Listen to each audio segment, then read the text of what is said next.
விவசாய நண்பர்களுக்கு வணக்கம். இன்றைக்கி நம்ம இருக்கிற ஃபீல்டு வந்து பார்த்திங்கன்னா ஒரு செவ்வாழை ஃபீல்டுங்க. ஒரு 3 மாதம் ஆன ஃபீல்டுங்க. இதில் வந்து பார்த்திங்கன்னா உள்ள புவியில் போட்டு கூட வந்து பார்த்திங்கன்னா கொண்டக்கடலை நட்டியிருக்காருங்க. இப்போ என்ன கம்ப்ளைண்ட்டுக்காக இன்றைக்கி நம்ம ஃபீல்டு வந்திருக்கிறோன்னு வந்து பார்த்திங்கன்னா, இப்போ 3 மாதத்து கன்றில் பார்த்திங்கன்னா ஒரு சில கன்று நல்லா வளர்ச்சி இருக்குதுங்க. ஒரு சில கன்று வளர்ச்சி இல்லாமல் நல்லா குட்டையாகவே நின்று போச்சுங்க. ஸோ இப்போ அந்த கண்ணையும் இதே கன்று அளவுக்கு ஈவனாக கொண்டு வரதுக்கு என்ன பண்ணலாம் அப்படிங்கிற மாதிரி தான் நம்மள்ட்ட ரெக்கமெண்டேஷன் கேட்டிருந்தாருங்க.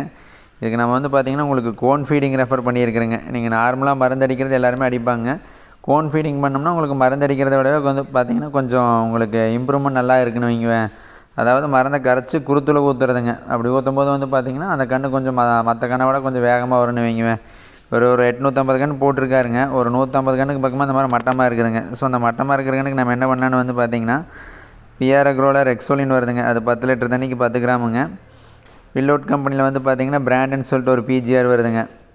அது 10 லிட்டர் தண்ணிக்கு 10 மில்லிங்க. இது ரெண்டையும் கலந்து மரத்துடைய குருத்தில் கொடுத்தோம்னா உங்களுக்கு நல்ல இம்ப்ரூவ்மெண்ட் இருக்குங்க. மேலும் இதுபோல் விவசாயம் சம்மந்தமான தகவலுக்கு நமது கட்டுத்தொரு யூடியூப் சேனலை சப்ஸ்கிரைப்